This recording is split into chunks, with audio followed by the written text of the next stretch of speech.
টাঙ্গুয়ার হাওর বাংলাদেশের সিলেটের সুনামগঞ্জ জেলায় অবস্থিত একটি হাওর।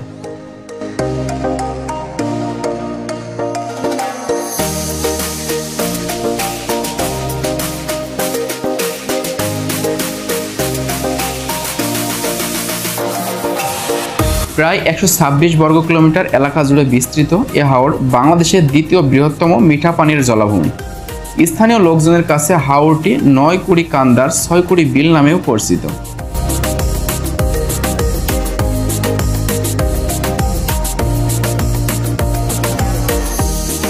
এটি বাংলাদেশের দ্বিতীয় রামসার স্থান হিসেবে পরিচিত।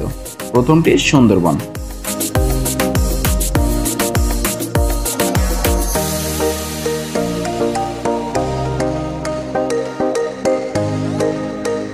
টাঙ্গুয়ার হাওর বর্তমানে পর্যটকদের একটি জনপ্রিয় গন্তব্যস্থলে পরিণত হয়েছে।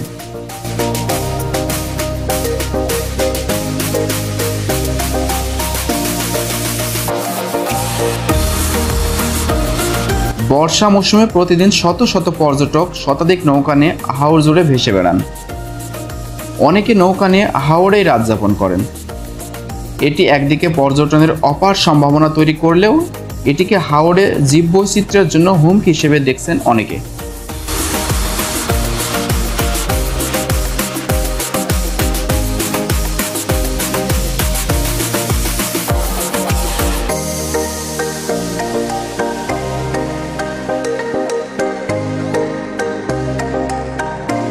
মেঘালয় পাহাড় থেকে 30টিরও বেশি ঝর্ণা এসে মিশেছে এই হাওরে।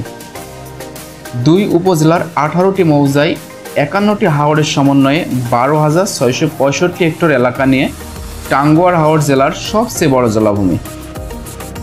পানিবহুল মূল হাওর 28 বর্গ কিলোমিটার এবং বাকি অংশ বসতি ও কৃষিজমি। হাওর এলাকার ভেতরে ও তীরে 88টি গ্রাম আছে।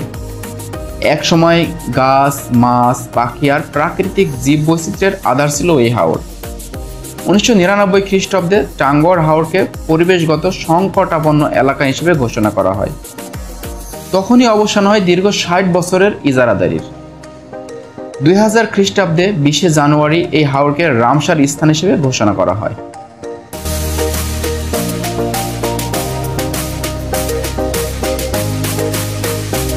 IUCN এই হাওরে জীব বৈচিত্র্য রক্ষায় কাজ করছে। হাওর এলাকায় মানুষের আর্থসামাজিক অবস্থার পরিবর্তন, সম্পদ সংরক্ষণ ও টেকসই ব্যবস্থাপনা নিশ্চিত করার লক্ষ্যে বাংলাদেশ ও সুইজারল্যান্ড সরকারের মধ্যে 2001 খ্রিস্টাব্দের 12 ফেব্রুয়ারি একটি সমঝোতা স্মারক স্বাক্ষরিত হয়। 2003 খ্রিস্টাব্দের 9 নভেম্বর থেকে হাওরের নিয়ন্ত্রণ নেয় জেলা প্রশাসন। Swiss agency for development and cooperation SDC এবং IUCN 2006 সালের ডিসেম্বরকে টাঙ্গুয়ার হাওর সমাজভিত্তিক টেকসই ব্যবস্থাপনা প্রকল্প পরিচালনা করছে।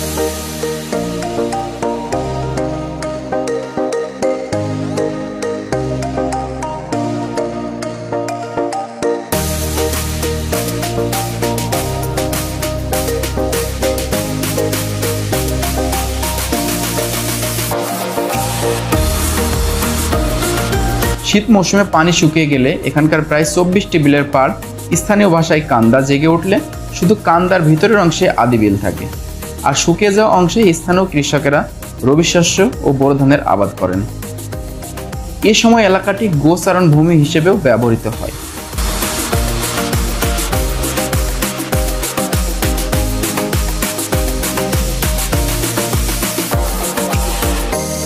বর্ষায় থই থই পানিতে নিমগ্ন হাওরে জেগে থাকা উঁচু কান্দাগুলোতে আশ্রয় নেয় পরিযায়ী পাখিরা, রোদ পোহায় জিরিয়ে নেয়।